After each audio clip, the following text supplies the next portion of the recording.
안녕하세요. 투데이 한경 코리아마켓 손유빈입니다. 안녕하세요. 박수진입니다. 네, 미국 부채 협상이 활발하게 이루어지고 있다는 소식에 미 증시는 일제히 반등에 성공했지만 국내 증시는 다소 아쉬운 장을 이어갔습니다.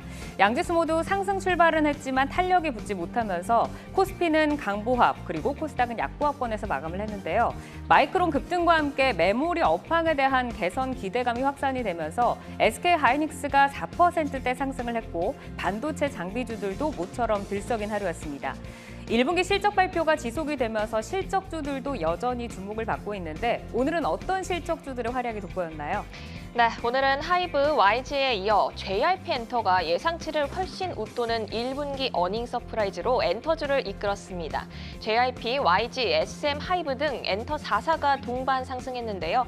반면 큐브엔터는 1분기 양호한 실적과 여자아이들의 컴백 소식에도 불구하고 급락했습니다.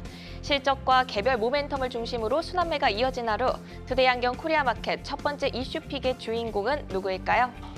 네, 2차 전지가 주도주의 왕좌에서 내려온 사이 바이오와 자동차 그리고 반도체까지 다양한 섹터들이 주도주에 대한 복귀를 모색하고 있습니다. 자, 차기 주도주 후보 중에 오늘의 주인공은 반도체였습니다. 투데이 한경 이슈픽 첫 번째는 미국 마이크론발 훈풍입니다. 미국의 대표적 메모리 반도체 기업인 마이크론 테크놀로지가 6% 이상 급등을 하고 또 필라델피아 반도체 지수도 2% 넘게 오르면서 마감을 했는데요. 이 반도체 시장의 최악은 끝났다라는 기대감이 시장에 확산이 되는 분위기입니다. 국내에서도 5월 약세장 속에서 외국인들은 삼성전자를 꾸준하게 매수를 하고 있는데 현재 외국인 순매수 상위 종목 2위를 기록하기도 했습니다. 자, 오늘 반도체주 전반적으로 흐름이 좋았죠? 네, 삼성전자와 SK하이닉스 중심으로 반도체 소부장주들도 고른 상승세를 보였습니다. SK하이닉스가 4% 이상 상승하며 탄력이 강했고요. 하나마이크론 그리고 한미반도체가 반등에 성공했습니다. 반면 주성엔지니어링, 동진세미캠 등은 여전히 약세를 면치 못했는데요. 메모리 업황 개선 시 장비, 소재 부품 순으로 매기가 확산되는 점 전략에 참고하시기 바랍니다. 반도체주에 이은 투데이 한경 이슈픽 두 번째 주제도 소개해 주실까요? 네, 투데이 한경 이슈픽 두 번째는 국내 해저 케이블 시장 빅뱅입니다. 자, 국내 해저 케이블 시장에 큰 장이 열리게 됩니다. 서해안과 수도권을 연결하는 해저 케이블 사업을 두고 LS와 대한전선의 각축전이 예고된 상태인데요. 해저 케이블은 국내 전선업계의 미래 먹거리로 꼽히면서 성장 속도에 가속도가 붙고 있습니다. 오늘 관련된 종목들의 흐름은 어땠습니까? 네, 대한전선이 1분기 전기동 가격 하락에도 호실적을 발표하며 급등을 했습니다. 가온전선도 호실적 소식에 동반 상승했는데요. 반면 LS는 LS전선 등 자회사의 사업 환경 개선 소식에도 3거래 연속 하락 마감했습니다. 전방 업황 호황 속 개별 기업의 차별화되는 모멘텀 잘 체크해 보셔야겠습니다. 네, 투데이 한경 이슈픽 종목 반도체와 전선 섹터 가운데서 가장 뜨거운 관심을 받은 하나마이크론과 한미반도체 그리고 대한전선과 LS입니다. 자, 투자자 여러분들 이 종목들 매수하셨나요? 매도하셨나요? 아니면 아직도 고민하고 계신가요? 종목들의 차별화된 맞춤 전략, 최적화된 매매 타이밍 포착해 보겠습니다. 매도의 기술 지금부터 시작합니다.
종목별 최적화된 매매 타이밍을 포착해보는 매도의 기술. 오늘 매매 타이밍을 포착해볼 종목 하나마이크론과 한미반도체 그리고 대한전선 LS입니다. 자, 매도의 기술 함께할 두 분 먼저 소개해드리겠습니다. 홍희진 와우넷 파트너, 장시영 유한타증권 압구정 지점 차장 함께합니다. 어서 오세요. 반갑습니다. 안녕하세요. 네, 반갑습니다. 메모리 업황에 대한 개선 기대감이 커지고 있는 반도체주 이 하나마이크론과 한미반도체 두 종목부터 만나보도록 하겠습니다. 자, 두 분은 어떤 신호를 주셨을까요? 자, 두 분 모두 고신호등을 켜주셨습니다. 이번에는 좀 반도체주가 깜짝 반등에 그치지 않고 좀 추세적 흐름을 만들어낼 수 있을지 좀 궁금한데 하나마이크론부터 좀 보도록 하겠습니다. 반도체 후공정 대표주라고 할 수 있고 오늘 4% 강세로 마감을 했습니다. 지금 두 분 모두 고신호 주셨는데 장시영 차장께서는 왜 고신호를 주셨나요?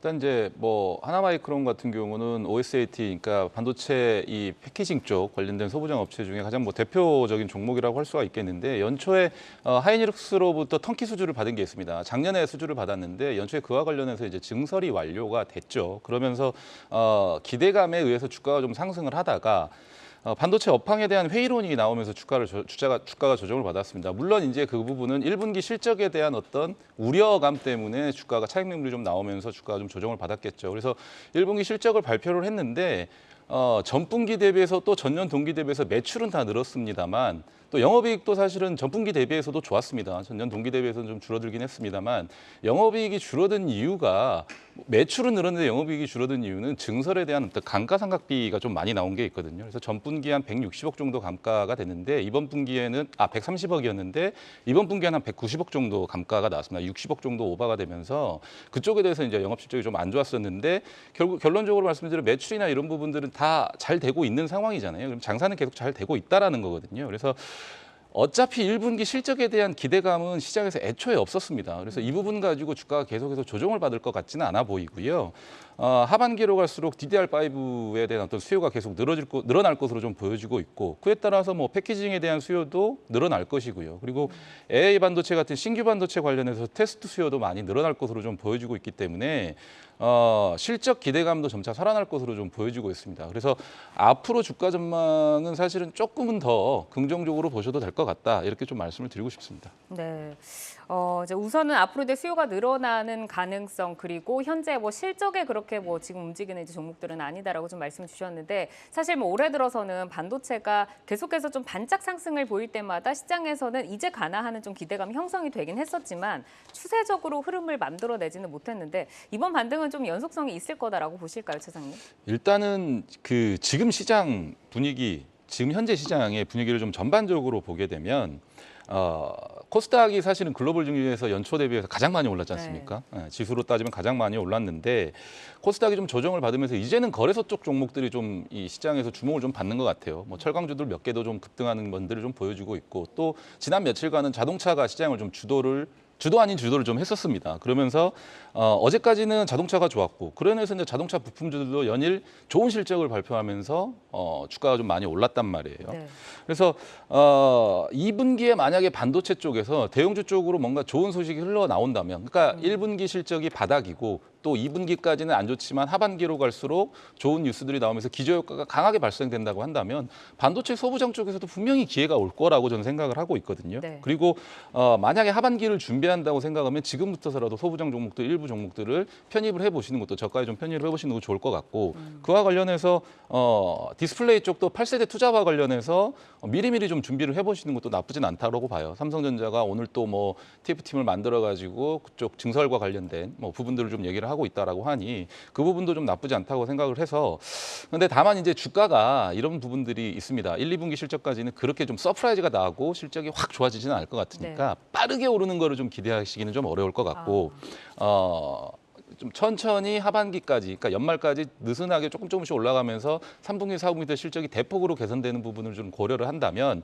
뭐 지금 그냥 미리미리 좀 저가에 담아두시고 좀 바이앤홀드 전략으로 좀 가보시는 것도 나쁘진 않다라고 좀 생각을 하고 있습니다. 그러니까 방향은 확실하게 돌릴 것 같기는 하지만 속도감이 그렇게 탄력성이 그렇죠. 있지는 않을 것이다라고 좀 말씀 주셨는데 이제 홍혜진 파트너께서도 이제 하나마이크론에 이제 고신호를 주셨습니다. 하나마이크론이 이제 반도체 후공정 대표업체로 뭐 삼성전자 그리고 SK 하이닉스 모두 이제 고객사로 두고 있잖아요. 이제 앞서서도 이제 대형 기업들 앞단의 전방 기업을 좀 보자라고 말씀을 해주셨는데 어떤 이슈나 일정들이 좀 주가를 끌어올릴 수 있는 모멘텀으로 작용을 할 수 있을까요? 일단 반도체 업종 같은 경우는 사실상 개인분들뿐만 아니고 아마 지금 여의도에 계신 분들 같은 경우도 사실 어깨에 그러니까 굉장히 좀 힘이 많이 들어간 업종인 것 같아요. 그러니까 그 이유는 뭐냐면 사실 2차 전지가 너무 많이 올랐고 급등을 했는데 그 다음 주자는 누구냐라고 생각을 해봤을 때 그러면 우리나라를 대표하는 게 이제 반도체니까 반도체 같은 경우는 조금 바닥 찍으면 이제 2차 전지 주가 많이 올라올 수 있는 거 아니야라는 생각이 좀 강한 것 같아요. 이제 그런 부분들이 굉장히 좀 중요한 것 같은데 일정 자체가 지금 중요한 것들은 뭐 다 지나갔고요. 제가 볼 때는 2분기 실적에 따른 어떤 반응이 굉장히 좀 중요할 것 같습니다. 삼성전자겠죠. 삼성전자 같은 경우는 이번에 실적 발표를 했고 거의 이제 5조 원이 넘는 적자를 좀 기록을 했습니다. 그래서 사실 삼성전자나 하이닉스나 그 밑에 단에 있는 기업들 같은 경우가 업황이 굉장히 좀 좋지 않았고 TSMC 같은 경우도 실적은 좋았지만 매출액이 이제 앞으로 좀 줄어들 것이다라는 전망들이 좀 있단 말이에요. 그런 측면에서 보면 우리가 여기서 일정으로 본다라면 결국 2분기 실적 이후에 바닥을 좀 잡을 것이냐에 대한 부분이 저는 굉장히 좀 중요한 것 같거든요. 그런 측면에서 보면 결국에는 삼성전자는 1분기 실적이 좋지 않았지만 주가는 오히려 바닥을 먼저 찍은 게 작년 9월 말입니다. 그러니까 작년 9월 30일 날 51,800원이 저점이거든요. 그러니까 이런 흐름을 보면 6개월에서 9개월 정도의 선행성이 분명히 이 업종에 좀 있다라는 거죠. 그런 측면에서 봤을 때는 올해 2, 3분기 정도가 추가적으로 저점이 이탈되지 않는다고 하면 오히려 저는 우상향에서 좀 더 진행될 가능성이 매우 높다. 그렇게 생각을 하기 때문에 저는 반도체에 관심이 많은 분들 같은 경우는 올 여름은 가장 좀 중요하게 보셔야 될 흐름이다라고 조금 말씀드려보도록 하겠습니다. 근데 이제 삼성전자가 이번에 실적 발표하고 나서 감산에 대한 이야기를 꺼냈단 말이에요. 근데 이제 중요한 게 감산 규모가 얼마냐라는 건 나오진 않았습니다. 근데 이제 추정치가 한 10% 정도 감소하는 거 아니냐라는 어떤 이제 전망들이 좀 있지만 그 정도 감산만으로는 반도체 가격을 끌어올리기가 지금 좀 벅차단 말이에요. 그러니까 이 이야기는 뭐냐면 감산을 했으면 가격이 올라야 되는데 지금 현재 시점에서는 가격이 오르지 않고 오히려 조금 더 약세를 보이고 있기 때문에 아마 2, 3분기 동안에 추가 감산 이야기가 좀 나타날 수 있기 때문에 저는 올 여름 특히나 이제 2, 3분기 동안에 어떤 중요한 이벤트들이 좀 나올 가능성이 좀 높은 그런 상황이 아닌가 이렇게 좀 말씀드릴 수 있을 것 같습니다. 그러니까 뭐 감산 이슈가 지금은 중요한 게 아니라 과연 그게 시장에서 가격을 끌어올릴 만한 그 동력이 될 수 있는가 이 부분을 좀 봐야 된다 이제라고 좀 말씀을 주셨고 지금 하나마이크론의 지금 주가를 보자고 하면은 이제 3월에 가파르게 상승하던 주가가 4월 중순 이후로는 좀 아래로 방향을 좀 잡았다가 오늘 이제 좀 다시 좀 돌아서긴 했는데 이제 3월에 이제 저점에 잡으신 분들은 사실 여유가 있지만 좀 이렇게 올랐을 때 이제 시작인가 하고 합류를 하셨던 분들은 매매 타이밍 잡기가 좀 어려우실 것 같거든요. 기존에 조금 보유하셨던 분들이 앞으로 가져가고자 한다고 하면 어떤 전략으로 좀 끌고 가야 될까요, 차장님? 일단 아직 외국인 수급도 누적적으로는 좀 괜찮은 흐름을 좀 보여주고 있습니다. 그리고 기관 역시도 단기로 좀 차익 실현을 하기는 했는데 투신하고 연기금 쪽에서 대량 뭐 수급이 좀 간헐적으로 좀 계속해서 들어오고 있는 것 같고 네. 지난 3월에 갭 상승한 구간이 있습니다. 3월 28일에 갭으로 좀 상승한 구간이 있는데 그 부분이 최근에 하락으로 좀 다 메꿔졌거든요. 네. 근데 그리고 최근에 하락 동안의 모습을 보게 되면 거래량을 동반하지 않고 조금 흘러내린 듯한 모습이에요. 그래서 61선까지 뭐 크게 하락은 하지 않았지만 지지를 어떻게든 하려고 하는 모습을 보여주고 있고 또 실적이 조금 좋지 않게 나왔음에도 불구하고 상승을 했다라는 건 2분기 실적에 대한 기대감이 계속 있다라는 거거든요. 그래서 오늘 수급도 뭐 나쁘지 않은 상황이라고 좀 보여져요. 투신과 사모 그래서 기관 쪽에서 대량으로 좀 순매수가 들어오면서 좀 끌어올렸다라고 보여지는데 앞서 말씀드린 대로 기술적으로는 이미 주가 자체가 다시 한번 뭐 우상향을 하려고 한 듯한 모습을 좀 보여주는 것 같습니다. 근데 다만 여기서 급하게 21선을 뚫고 올라가느냐 마느냐는 앞으로 좀 흐름을 좀 지켜보셔야 될 것 같은데 신규로 매수하신 게 아니고 기존에 보유하신 분들이라면 전고점인 18,000원 이상은 충분히 좀 넘어갈 수 있다라고 보기 때문에 지금부터 추가 매수를 조금 더 해보셔가지고 물타기 전략이라고 하죠. 좀 그렇게 좀 해보셔도 나쁘지는 않은 상황인 것 같습니다. 네. 자, 이어서 이제 한미반도체로 좀 넘어가 보도록 하겠습니다. 이제 한미반도체 같은 경우에도 반등에 성공을 하기는 했는데 오늘 뭐 1%대 강세, 뭐 좀 탄력이 약한 모습이었습니다. 역시 두 분 다 이제 고 신호를 지금 주셨거든요. 홍희진 파트너께 먼저 좀 질문을 드려보겠는데 수급을 보니까 좀 외국인과 기관의 수급이 지금 좀 약한 것 같습니다. 오늘 이제 매도로 좀 돌아섰는데 지금 고 신호를 주신 이유는 어디에 있을까요? 일단 반도체 업종 전반적으로 봤을 때는 저는 좀 긍정적으로 봅니다. 다만 이제 비중을 좀 많이 담을 거냐 적당히 담을 거냐 조금 입질만 담을 거냐에 대한 문제가 있는 것 같아요. 이제 그런 측면에서 보면 반도체를 저는 일부라도 갖고 있어야 된다는 입장이지만 너무 많이 갖고 계셔야 된다는 입장은 좀 아니고요. 한미 반도체 같은 경우도 반도체 업종이 올라가게 됐을 때는 대장 역할을 할 수 있는 종목이기 때문에 고다라고 좀 말씀을 드릴게요. 근데 이제 이 고라는 게 단기적으로냐 중장기적으로냐 봤을 때는 단기적으로는 저는 오히려 시장에 집중할 필요가 있다는 생각이에요. 그러니까 무슨 얘기냐면 코스닥이 최근에 한 달 동안 조정이 받았습니다. 17일 동안 3거래에 상승했거든요. 그럼 14일 거래 동안 계속 밀렸고 같고 오히려 이제 그런 측면에서 보면은 반도체 업종이 무조건 나쁘다라고 이야기하기 굉장히 좀 어려운 것 같아요. 그러니까 지금 큰 그림에서 장이 밀렸으니까 종목 업종에 밀리는 건 당연한데 그러면 여기서 시장이 조금 안정권을 보여줄 수 있다라고 하면 오히려 갈 수 있는 종목들은 저는 그 탄력이 좀 강화될 거다라고 생각을 하는 거죠. 이제 그런 측면에서 봤을 때도 반도체는 긍정적이고 그 안에서도 한미 반도체에 대한 관심은 유효하다라는 말씀을 좀 드리지만 이거를 너무 많이 사기에는 신고가 나온 게 얼마 전이거든요. 사실상 종목이 최근에는 조금 밀리고 있긴 하지만 2023년 3월 달에 고점을 돌파해서 24,000원의 어떤 시세를 냈던 종목이기 때문에 이거를 과연 약하다라고 이야기할 수 있느냐라고 봤을 때는 오늘 못 갔다고 약한 게 아니라 그냥 추세는 아직 박스권을 좀 만들고 있기 때문에 저는 여전히 좀 관심이 필요하다. 다만 너무 많이 잡을 자리는 좀 아닌 것 같고 그다음에 포커스는 시장의 어떤 위치를 보시면서 좀 포인트를 맞추시는 거예요. 그러니까 지금 시장이 올라간다고 보시는 분들은 그러니까 저는 개인적으로 기술적 반등이 가능하다고 보고 있거든요. 근데 기술적 반등이 가능하다고 보시는 분들은 반도체를 일부 좀 편입하시는 게 좋은 전략이 아닌가 이렇게 좀 말씀드릴 수 있을 것 같습니다. 지금은 이제 시장이 조금 약한 모습을 보이고 있기 때문에 시장의 안정권에 들어서면 반도체도 가지 않겠는가. 조금 더 길게 보는 호흡으로는 뭐 반도체 전체적으로 좋고 한미 반도체 뭐 대장격이다라고 말씀을 주셨는데 지금 이제 박스권이라고 이제 말씀을 주셨잖아요. 지금 이 박스권 횡보세를 견뎌냈던 분들은 계속해서 조금 힘드실 것 같아요. 올라온 뒤에 잡으신 분들. 이 분들 같은 경우도 조금 길게 보고 그럼 현 시점에서 뭐 가지고 가야 될까요? 참 주식이라는 게 사실 항상 상대적입니다. 빠지는 걸 좋아할 수도 있고 올라가는 걸 좋아하시는 분들도 계실 것 같아요. 그러니까 그렇기 때문에 개인 투자자분들한테도 그런 것들이 기회를 좀 만들어지는 건데 사실상 박스권이다라는 게 저는 긍정적인 것 같습니다. 제가 개인적으로 좋아하는 패턴이 박스권이고요. 근데 이제 이 박스권이 고점 자리라고 하면은 시장의 위치가 조금 부담스럽기 때문에 약간 우려감이 있을 수 있지만 지금 차트 흐름 보시면서 간단하게 좀 말씀드려보도록 하겠습니다. 보시면 이제 박스라는 게 지난번에 이제 3월달 고점을 이번에 좀 못 넘었어요. 근데 이제 빠지긴 하지만 시장보다 너무 과하게 밀리는 그런 흐름도 아직은 아니거든요. 근데 이제 18,000원 위치 정도는 지지 테스트를 해주는 게 저는 좀 좋다고 보고 지지 테스트를 하고 지지가 됐을 때는 오히려 이제 조금 더 자신감을 가질 필요는 있다라고 봅니다. 근데 이제 추세적으로 가장 중요한 라인은 지난번에 장대 양봉이 떴던 저점 라인이에요. 그래서 17,000원 자리가 굉장히 조금 중요한 위치다라고 좀 보시면 될 것 같고 그 자리가 이탈하지 않았다라고 한다라는 건 여전히 에너지는 있다라는 뜻. 그 다음에 기준점은 삼성전자 하이닉스를 보시면 오늘 삼성전자 특히 하이닉스가 오늘 많이 올랐거든요. 이제 그런 측면에서 보면 아직까지는 반도체에 대한 에너지는 갖고 있고 한미 반도체도 지금은 기대감 요인이 조금 있지 않나 이렇게 좀 말씀드릴 수 있을 것 같습니다. 그러면 장시영 차장께서는 지금 이제 박스권이라고 하면은 그래도 지금 약간 하단의 위치에 있기는 한데 오늘 혹시 잡으신 분들은 어떻게 좀 대응하는 게 좋을까요? 일단 이게 한미 반도체가 반도체 소부장 종목들 가운데는 가장 견고한 종목 중에 하나였거든요. 많이 빠지지도 않고 가장 좀 굳건하게 좀 주가 흐름을 유지했던 종목 중에 하나인데 실제 이제 뭐 일을 하고 있는 거는 다 잘하고 있습니다. 소부장 쪽에서는 다 잘하고 있는데 이미 다만 이제 주가가 이미 조금 그 향후의 실적을 좀 선반영한 부분들이 있습니다. 뭐 TSV 본딩 장비라든지 이쪽 관련해 가지고는 아주 HBM 반도체 관련해서 하반기부터 이제 뭐 실질적인 발주가 날 것인데 그 부분을 미리 좀 선반영을 해서 시가총액이 높은 부분들은 좀 없지 않아 있는데 앞서 이제 우리 대표님께서 말씀해 주셨다시피 추세적인 하향 곡선을 그리보다는 계속해서 좀 박스권 형태의 어떤 이 모양새를 좀 그릴 가능성이 높습니다. 하반기에 실질적인 어떤 발주가 나오고 실적이 좀 대량으로 꽂히기 시작하는 시점부터 주가가 좀 분출을 할 것 같아서 일단은 단기적으로 한 23,000원 부근에서는 매도를 해볼 수 있는 타이밍이 충분히 나올 수 있을 것 같아요. 그리고 만약에 지금 진입을 하셔가지고 23,000원 정도에 매도를 하셨다면 추후에 2만 원 밑에서 다시 한번 매수할 수 있는 기회를 다시 줄 수도 있거든요. 지속적으로 좀 박스권이 이어진다고 한다면 그러면 그 타이밍에 노려보시는 게 신규로 매수를 진입하신 분들한테는 더 유리하지 않을까 이렇게 좀 생각을 하고 있습니다. 알겠습니다. 박스권에서 기회를 찾아보자라고 말씀 주셨고 자 전선주로 넘어가 보도록 하겠습니다. 해저 케이블 시장에서 이제 관련 업체들의 경쟁이 치열한데 오늘 오를 종목은 대한전선 그리고 LS입니다. 자 두 분은 어떤 사인 주셨는지 볼까요?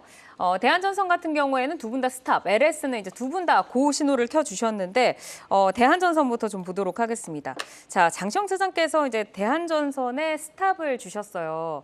장시영 차장께서는 왜 여기 이제 스탑 주셨을까요? 그러니까 실적도 양호하고 수주 잔고도 넉넉하고 하반기로 갈수록 한전이라든지 국내외 인프라 관련 이슈들도 많아서 더 많은 수주가 예상이 되는데 기술적으로 봤었을 때 이제 주가가 한번 급등하고 누워 있는 상황이거든요. 그러니까 작년에 뭐 2021년도에 크게 좀 급등을 하고 나서 길게 누워버려 있는 상황이기 때문에 만약 이런 매수를 고려한다면 사실 저 같은 경우는 차라리 박스를 뚫고 그러니까 이런 어떤 긴 이 어떤 한번 급등하면서 쭉 빠지고 나서 박스권을 좀 박스권을 그리면서 횡보하는 어떤 장세에서 좀 시간이 오래 걸렸는데 이런 박스를 뚫고 추세를 만들고 있는 상황에서 좀 매수를 고려를 해보셨으면 어떨까 싶어요. 그래서 당장의 주가가 상승을 바로 좀 기대하기는 좀 어려운 상황인 것 같아요. 뭐 네. 거래 정지도 있었고 뭐 액면 병합이라든지 여러 가지 이슈들로 나아질 수는 있기는 하겠지만 저항대로 보여지는 2만 원대 가격대를 거래량을 동반해서 좀 강하게 뚫고 나면 그때 좀 쫓아가도 늦지 않을까 좀 이렇게 생각을 하고 있습니다. 그러니까 지금 주봉으로 길게 보자고 하면은 너무나도 누워 있는 차트이기 때문에 여기에서 좀 뚫고 올라오는 힘이 보여지면 그때부터 좀 접근을 그렇죠. 하는 좀 네. 느낌으로 말씀 주셨는데 홍혜진 파트너께 좀 질문 드려보도록 하겠습니다. 뭐 주가는 실적에 수렴한다라는 얘기가 있잖아요. 그렇죠. 실적 뭐 좋다고 하는데 앞으로 실적 성장세 어떻게 보세요? 일단 실적이라는 건 사실 가장 중요한 게 산업이 성장할 수 있는가, 그다음에 그 기업이 점유율이 그 산업에서 좀 좋은가, 이제 이 부분들이 굉장히 좀 중요한 것 같은데요. 대한전선 같은 경우는 수주잔고가 한 1조 5천억 정도 있습니다. 그러니까 1년 매출이 한 2조에서 2조 5천억 정도 감안하면 수주잔고가 많긴 하지만 굉장히 풍족하진 않은 상황이다라고 좀 보시면 될 것 같아요. 근데 이제 중요한 게 그러면 전력 인프라나 이런 것들이 수요가 증가될 수 있는 어떤 구조냐라고 봤을 때는 그럴 만한 상황이다라는 거고, 결국에는 각국의 어떤 신재생 정책들이라든지 이런 것들이 새롭게 어떤 전력 인프라에 대한 수요를 또 만들고요. 노후화된 설비라든지 그다음에 전기차 이슈 이런 것들도 결국에는 우리가 이제 전선이나 그다음에 발전소 변압기에 대한 어떤 송배전 시스템에 대해서 수요를 증가시킬 수밖에 없고, 그럼 그렇게 되면은 당연히 우리나라 이제 2등 업체죠. 그러니까 대한전선 같은 경우는 기대감 요인들이 좀 생길 수 있다라는 겁니다. 근데 이제 현재 지금 시가총액이 1조 9천억 정도고요. 그다음에 영업이익 대비 주가는 좀 고평가되어 있기 때문에 저는 실적 기대감은 좀 있지만 이 매물 소화하는 과정이 조금 순탄치는 않을 가능성이 좀 높아 보입니다. 그렇기 때문에 오늘 상승했던 건 좋지만 윗꼬리가 좀 긴 모습은 앞으로 조금 더 매물 소화의 어떤 흐름을 좀 보여줄 만한 상황이 좀 지속돼야 되는 부분이 아닌가 이렇게 좀 말씀드릴 수 있을 것 같습니다. 역시 그러니까 그 뚫고 올라갈 수 있는 힘이 그렇게 강하진 그렇죠. 않을 것 같다라는 좀 말씀이신데, 지금 이제 4월 28일부터 10거래일 정지한 후에 오늘부터 이제 거래가 재개가 됐잖아요. 그렇다고 하면은 액면 병합 전부터 보유하시던 분들은 조금 기다려야 될까요? 아니면은 내일이라도 바로 좀 스탑을 해야 될까요, 차장님? 그러니까 2021년도 5만 원 이렇게 급등했었을 때 그 네. 당시에 물려있던 분들도 계실 거고 또 2만 원, 3만 원대 물려 계신 분들도 많이 계실 것 같은데 그런 분들이라면 쉽게 매도를 좀 고려하기는 어려워요. 그러니까 네. 21년도 급등했었을 때 이게 쫓아가셔서 매수하셨던 분들이라면은 매도를 좀 고려하기 어려울 수 있겠지만 2만 원대 가격대에서 적당히 좀 매수하셨던 분들이라고 한다면 사실 저는 뭐 2만 원까지 정도는 충분히 좀 오를 수 있을 것 같습니다. 뭐 지금의 어떤 실적 모멘텀과 앞으로의 어떤 이 회사의 어떤 뭐 주주 뭐 환원 정책이라든지 이런 부분들도 충분히 더 있을 수 있어서 그렇게 되면 2만 원대 가격대까지는 오를 수 있기 때문에 그 가격대에서는 적당히 좀 정리를 해보시는 게 어떨까 이렇게 좀 말씀을 드리고 싶습니다. 네. 자, 이제 14,000원을 지지가로 좀 제시를 해주셨고 2만 원 정도에서 또 이렇게 좀 수익을 챙겨보는 방법을 좀 말씀을 해주셨는데, 오늘 또 이렇게 윗꼬리를 길게 달았잖아요. 장중에 이제 16%까지 상승을 하다 보니까 이 모습을 보고 이제 좀 올라가나 보다. 네. 여기에서 이제 또 많이들 들어오시잖아요. 좀 신규로 담으신 분들은 좀 어떻게 좀 전략을 가져가야 될지 궁금한데 파트너는 좀 어떻게 할까요? 근데 이제 저는 이제 대한전선뿐만 아니라 신규 투자자분들께 항상 드리는 이야기가 뭐냐면요. 그러니까 내가 이걸 매수할 때 단기로 들어갔냐 아니면 중장기로 들어갔냐에 대한 어떤 기준점이 좀 명확하신 게 좀 중요할 것 같아요. 그러니까 사실상 단기로 들어가셨다라고 하면 우리가 손절 라인 잡는 거는 그렇게 어려운 부분은 아니에요. 다만 단기적인 수급도 좋고 그다음에 이 종목의 어떤 성장성까지 같이 고려하신 분들 같은 경우는 조금 이제 지지 라인이 명확합니다. 그렇기 때문에 그 부분들이 보다 좀 중요할 것 같은데, 이거는 이제 차트 흐름 보시면서 간단하게 좀 말씀드려보도록 하겠습니다. 큰 그림에서 보시면은 결국에는 이 자리, 지금 좀 전에 차장님이 말씀하신 대로 2만 원짜리가 굉장히 저항이 셉니다. 근데 이제 이 종목 자체가 상장 물량이, 그러니까 유통 물량이 엄청 많은 종목이에요. 그렇기 때문에 올라갈 만하면 밀리고 올라갈 만하면 밀리는 그런 종목이기 때문에 오늘 같은 경우도 윗꼬리가 좀 많고, 네. 그다음에 LS나 지금 HD, 현대일렉트릭 같은 경우, 그러니까 우리가 지금 발전소나 변압기 이런 업종들 같은 경우는 주가가 이제 뭐 재룡전기도 그렇지만 우상향하는 모습이거든요. 근데 대한전선이나 이런 종목 같은 경우는 그 전에, 그러니까 병합 전에도 주가 흐름이 굉장히 우상향하면서 움직이진 않았어요. 이 얘기는 뭐냐면 결국 매물에 대한 어떤 부담이라든지 모멘텀이 그렇게 강하지 않다라고 시장을 좀 보고 있었다라는 거죠. 자, 그런 측면에서 봤을 때 지지 라인은 14,000원짜리가 좀 중요하고요. 그다음에 단기적으로 봤을 때도 그 자리보다는 조금 더 윗자리 14,500원짜리가 좀 중요하긴 한데 큰 그림에서 보셨을 때는 14,000원이 기준점, 그다음에 목표치는 2만 원짜리 이렇게 좀 설정하시고 보신다면 저는 무난해 보입니다. 다만 네. 지금 현재 시점에서는 오른다고 따라붙으셨다고 하면 저는 그게 이제 매매 습관의 어떤 생각을 좀 다시 해보셔야 되는. 왜냐하면 시장에 지금 밀리고 빠진 종목들이 많기 때문에 이제 그것들까지 좀 체크해 보시면 어떨까 말씀 좀 드려보도록 하겠습니다. 네, 다시 한번 좀 생각해보는 매매에도 시간을 가져야 하고, 자, 이어서 이제 LS로 넘어가겠습니다. LS는 사실 3일 연속 지금 빠지고 있는데 오히려 LS의 두 분 모두 이제 고신호를 주셨거든요. 이제 추세적인 상승을 좀 보고 고신호를 주신 건지 궁금한데 홍희진 파트너부터 한번 들어볼까요?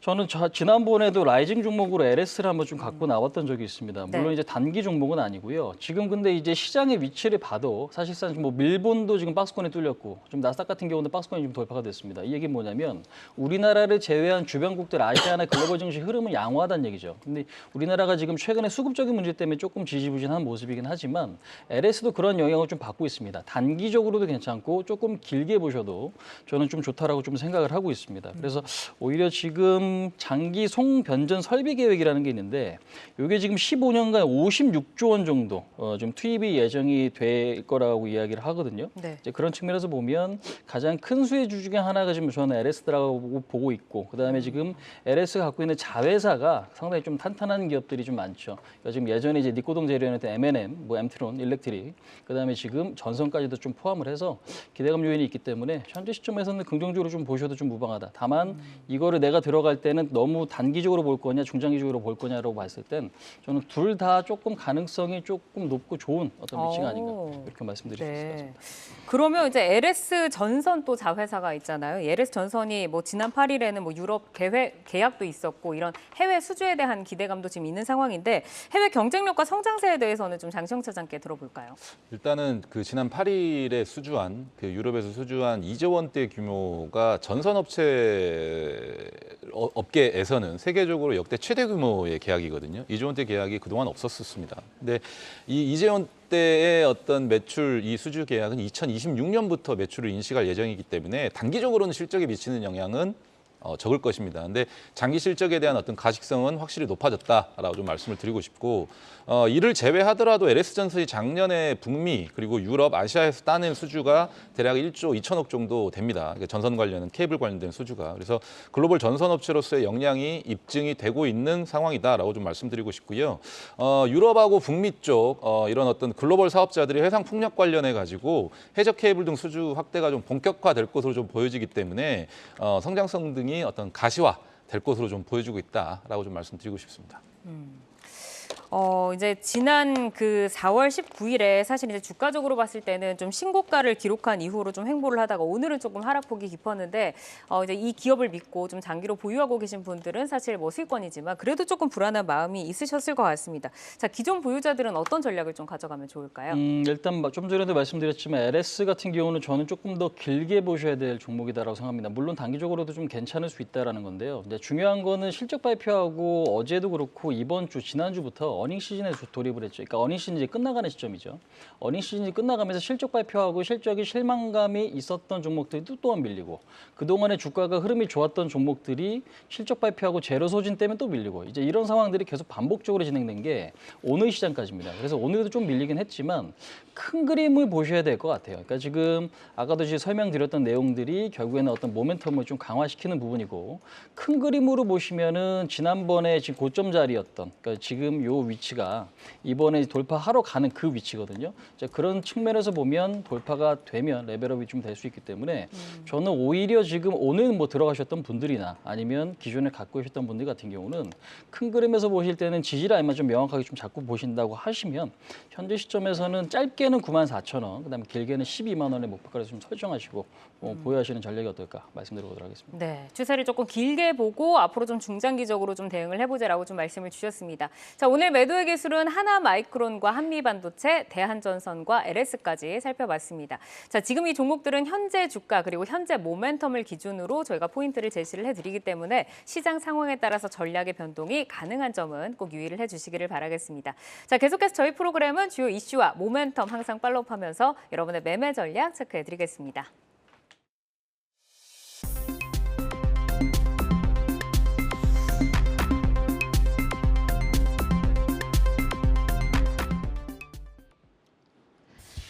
장 마감 후 4시부터 6시까지 진행되는 시간의 투자 리그, 시간의 거래 동향 만나보는 이 시각 시간의 단일가입니다. 정규장 마감 후 오후 4시부터 6시까지 10분 단위로 시간의 단일가 거래가 이뤄지는데요. 이 시각 시간의 단일가를 통해 시간의 주요 종목 등락률 실시간으로 생생하게 전달해 드리겠습니다. 그럼 이 시각 시간의 단일가 코스피 상승률 상위부터 확인해 보겠습니다. 네, 가장 먼저 대림통상이 9%대 상승률 보이면서 코스피 시간의 단일가에서 가장 크게 오르고 있습니다. 그리고 부동산 분양 그리고 임대사업 등을 영위하는 이스타코가 7%대 강세 보이고 있고요. 사조 동아원 역시 이름을 올렸습니다. 흑해 곡물협정 종료에 대한 우려가 지속이 되고 있죠. 사료 관련주인 사조 동아원 역시 6%대 강세 보이고 있고요.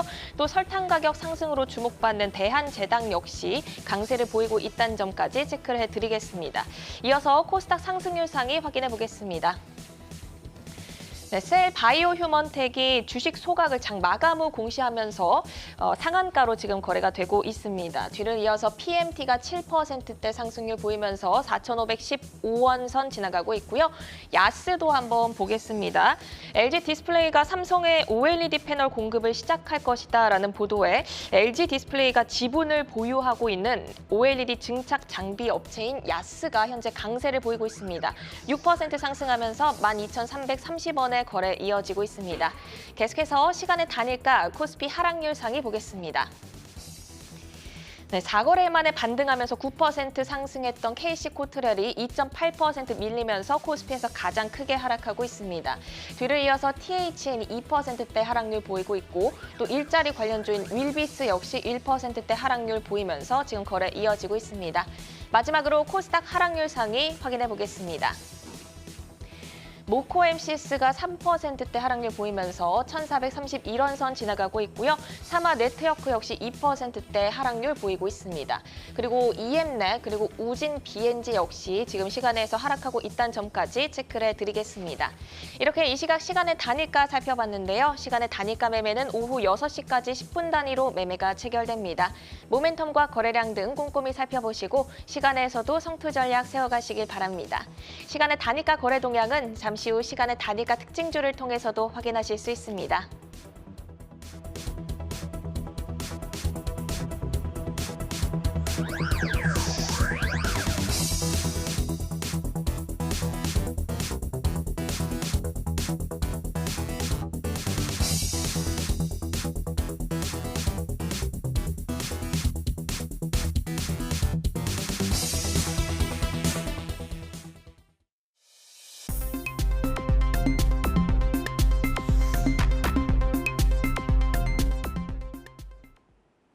다양하게 부각되는 이슈와 모멘텀 속에서 연속성 있는 재료로 우상향할 주인공 찾아보도록 하겠습니다. 자, 주도주로 떠오르게 될 종목을 미리 만나보는 라이징 스탁인데요. 오늘 가지고 오신 종목 확인해 보시죠. 자, 정경민 차장 CTC바이오 그리고 홍희진 파트너 인터플렉스, 장시영 차장 토비스 가지고 오셨는데 CTC바이오부터 보도록 하겠습니다. 자, 라이징 포인트 먼저 들어볼까요? 네, 뭐 바이오자가 붙어 있긴 합니다만 뭐 아스코나 항암제나 이런 거랑은 전혀 상관없고요. 뭐 제약, 의료기기, 뭐 원료, 건강, 동물, 식약 뭐 이런 쪽에 있는 다양한 사업군을 보유하고 있는 그런 기업입니다. 자체 제품보다는 이제 대형 제약사들을 통해서 약간 상품 매출이 주로 일어나는 그런 특징을 보이는 이제 중견 제약사 이렇게 좀 보시면 될 것 같고요. 일단 펀더멘탈의 어떤 뭐 상승보다는 뭐 최근에 이제 지배구조 관련된 이벤트 드리븐 이 관련된 이슈로 좀 전략적인 트레이딩을 하기 위한 그런 좀 종목 선정이다라고 좀 보시면 될 것 같아요. 네. 펀더멘탈 측면에서는 이제 높은 성장성을 보이기보다는 뭐 전문 의약품 또 일반 의약품 쪽에 제품 구성이 골고루 좀 잘 돼 있다 보니까 뭐 순환기, 소화기, 뭐 항생제, 호르몬제 뭐 이런 다양한 영역에서 제품이 발생하는 이제 이런 부분이다 보니 뭐 성장성보다는 뭐 안전성과 꾸준한 매출이 특징이다라고 보시면 좋을 것 같고 1분기 실적도 크게 주목받지는 못했습니다. 뭐 매출 하락이 좀 근본적 이유였는데 이런 좀 제네릭으로 구성되어 있는 제약사 간의 이제 경쟁 심화가 좀 있으면서 큰 특징을 찾아보기가 어려운 이제 그런 실적이 좀 나왔고요. 가이던스가 이제 어렵습니다만 뭐 회사가 워낙 또 안정적 매출이 좀 나오다 보니까 올해도 뭐 1,500억, 2,000억 사이 정도는 충분히 좀 나올 것 같아요.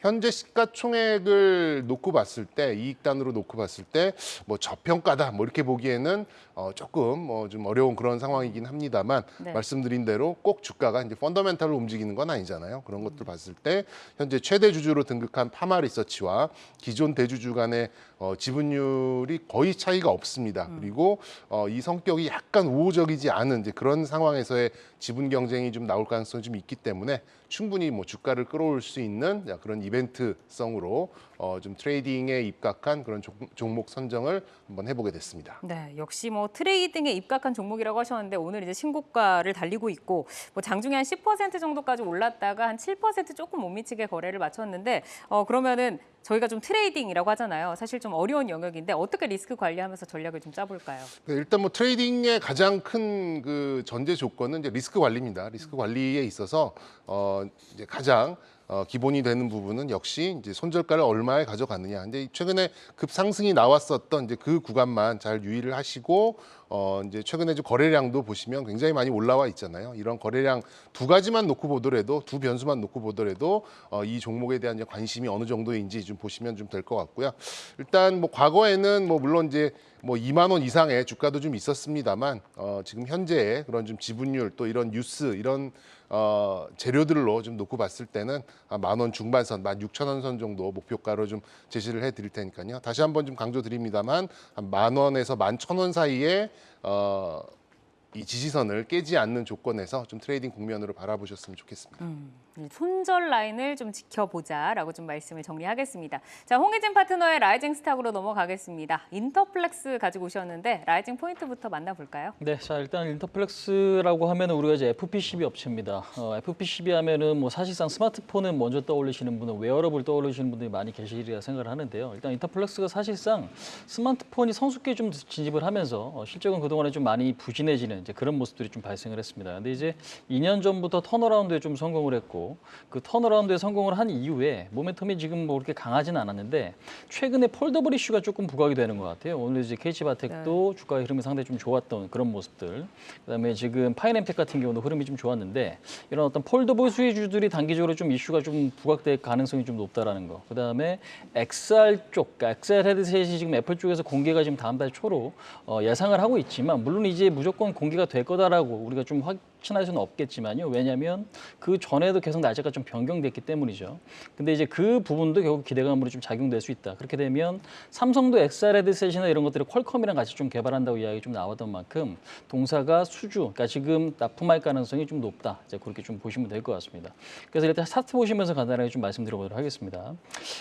지금 매수 같은 경우는 최근에 인터플렉스가 이제 바닥권에서 거래가 좀 터지죠. 거래가 좀 실리고 그 매수는 기관들, 그다음에 외국인들의 매수가 좀 강화가 되고 있습니다. 그래서 실적은 조금 실망스럽긴 합니다. 지금 1분기 영업이익이 한 40억 정도 예상을 했는데 9억 정도로 지금 실적이 좀 발표가 됐어요. 근데 이제 오늘 주가의 흐름은 그렇게 부정적은 아니고 조정이 조금 양호하다 정도의 흐름이 나타났던 것 같습니다. 근데 이제 매수 가격은 11,800원, 700원 요 위치에서 11,500원짜리까지, 그러니까 오늘 저점 자리까지는 매수하셔도 무방하다라고 좀 말씀드리고 싶고요. 무엇보다 좀 중요한 건 목표치를 너무 크게 잡기보다는요. 그러니까 지난번에 고점 자리, 그러니까 13,000원 라인까지 지난번에 지지 라인이었던 그 위치거든요. 이제 그래서 여기까지는 목표치를 좀 설정하시고 손절 라인만 1,800원으로 조금 명확하게 좀 잡고 가신다고 하시면 저는 오히려 지금은 단기적으로 좀 좋은 성과를 낼 수 있는 종목 중에 하나가 아닌가 이렇게 말씀드릴 수 있을 것 같습니다. 네, 인터플렉스 이렇게 좀 정리를 해보고요. 자, 이어서 토비스를 또 보도록 하겠습니다. 이제 토비스 하면 전장용 디스플레이 관련주로 또 최근에 주목을 받고 있는데 라이징 포인트 어떤 거 있을까요? 일단 뭐 전장용 디스플레이 외형 성장이 본격화되면서 기존의 어떤 카지노 게이밍 디스플레이 사업의 어떤 매출 성장세와 덧붙여서 하반기의 모멘텀이 더욱더 강화될 것이다라는 게 제 라이징 포인트고요. 네. 뭐 이 회사 같은 경우는 어쨌든 카지노 게이밍 디스플레이 사업 쪽에서 어떤 매출 성장세가 지속되고 있고 또 지금 신규 공장 가동이 올해 하반기부터 전장용 디스플레이 공장이 빠르게 이제 진행이 되기 시작을 합니다. 그러면 기존 매출과 신규 신성장 모멘텀으로 작용하는 자동차 전장용 모니터 쪽에서의 어떤 매출 성장이 좀 이어지면서 수익성 개선이 더욱더 빠르게 좀 진행될 것으로 보여지는데, 카지노 쪽 같은 경우는 북미를 중심으로 지금 카지노 슬롯머신 업체들이 투자를 지속을 하고 있습니다. 리오프닝과 관련해서 투자를 지속하고 있기 때문에 신규 고객사도 좀 확보가 되면서 매출이 좀 늘어나고 있는 상황이고, 전장용 같은 경우는 신규 고객사, 뭐 벤츠 쪽에서도 이제는 OLED 쪽으로 다 선회를 한다고 하죠. 그래서 LED 디스플레이와 함께 벤츠를 포함해서 다른 어떤 독일 3사 그리고 해외 자동차 회사들과 전장용 모니터 사업으로 빠르게 좀 시장을 좀 점유율을 좀 늘려가면서 그쪽에서도 하반기부터는 뭔가 가시적인 어떤 성과가 좀 나올 것으로 좀 보여지고 있습니다. 그래서 지금 좀 차트를 보시게 되면 사실 단기적으로 보게 되면 주가가 좀 갇혀 있는 듯한 모습을 좀 보여주면서 굉장히 좀 어렵게 흘러가는 듯하게 좀 보여지는데, 이 부분을 조금만 늘려보시게 되면 이미 이 회사 같은 경우는 뚫을 수 있는 자리들은 다 뚫어놨습니다. 그래서 기존의 어떤 매물벽, 저항대 이런 부분들을 다 뚫어놓고 추세를 이제 만들려고 매물 싸움을 좀 하고 있다라고 좀 보시면 될 것 같습니다. 그래서 사실 내일의 어떤 주가 흐름의 모습이 굉장히 중요한데, 만약 내일 13,000원을 넘어간다고 한다면 새로운 추세가 만들어질 가능성이 좀 높다라고 좀 판단을 하고 있고요. 매수는 되도록이면 12,000원대 근방 또는 12,000원대 이하에서 하면 굉장히 좀 좋을 것 같습니다. 그래서 목표가는 단기적으로 14,000원, 그리고 14,000원에서 공방이 좀 있는 이후에 그 부분을 좀 뚫는다면 장기 추세를 만들 수 있기 때문에 장기적으로 좀 보유를 해보셔도 좋을 것 같고요. 손절 가격은 11,000원 정도 제시해 드릴 수 있도록 하겠습니다. 또 목표가를 얼마나 강한 에너지로 좀 도달하는가 그 부분을 보면서 추세에 또 베팅을 해보자라고 좀 말씀을 주셨습니다. 자, 오늘 투데이 안경 코리아마켓 라이징 스탁으로는 정경민 차장의 CTC 바이오, 홍기진 파트너의 인터플렉스, 그리고 장시영 차장의 토비스까지 만나봤습니다. 라이징 스탁과 함께 차기 주도주들 미리 선점을 해 나가시기를 바라겠고요. 오늘 함께해 주신 홍희진 와운의 파트너, 장시영 유한타증권 압구정 지점 차장 여기서 인사드리겠습니다. 좋은 말씀 고맙습니다.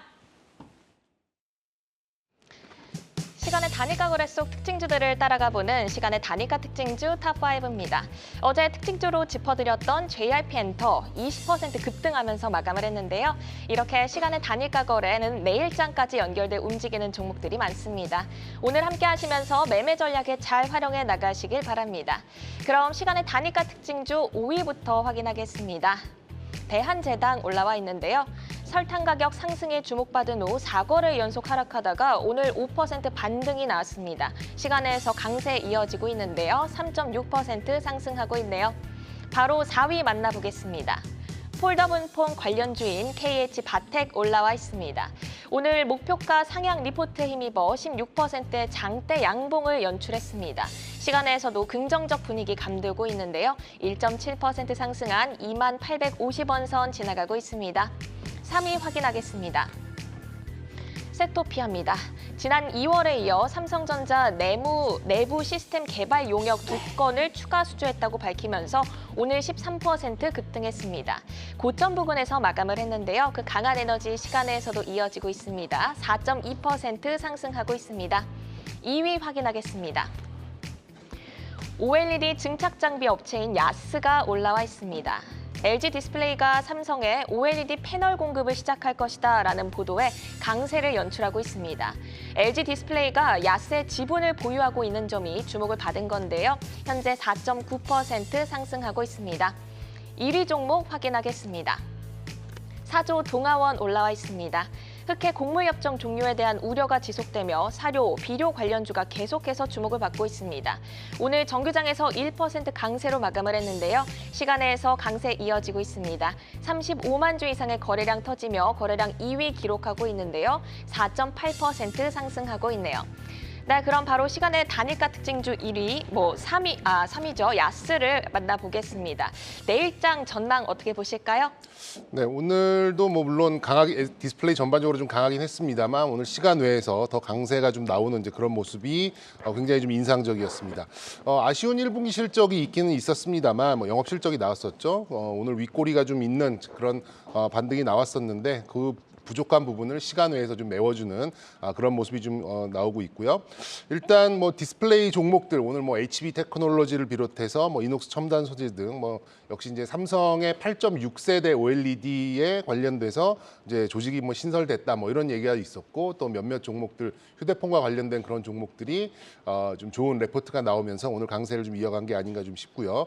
일단 그 삼성의 이제 투자 소식은 뭐 스마트폰과 별개로 굉장히 좀 낯서실 거예요. 8.6세대 뭐 저도 약간 좀 갸웃하게 됐었는데 이게 이제 약간 태블릿, 노트북 그리고 전장용으로 좀 분류될 수 있는 그런 또 부분이고 8.6세대에 좀 낯선 만큼 역시 기존과는 좀 차별성이 좀 있지 않을까 좀 생각을 하고 있습니다.